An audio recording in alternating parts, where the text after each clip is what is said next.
And if the line for the zero gravity gets big, wrap them around that way. Yep. Really what I was just doing. I just want to make sure. I was thinking about the scrambler because some people will want to exit. No, I told them to make sure no one goes out that exit. Okay. These bees are not going to sting anybody unless somebody provokes it. Yeah. But still, people probably get freaked out.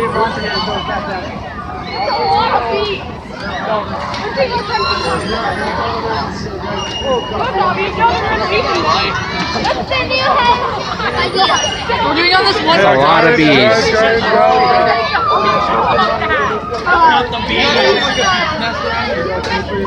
They're gonna call somebody and see if they can take away the queen without killing it.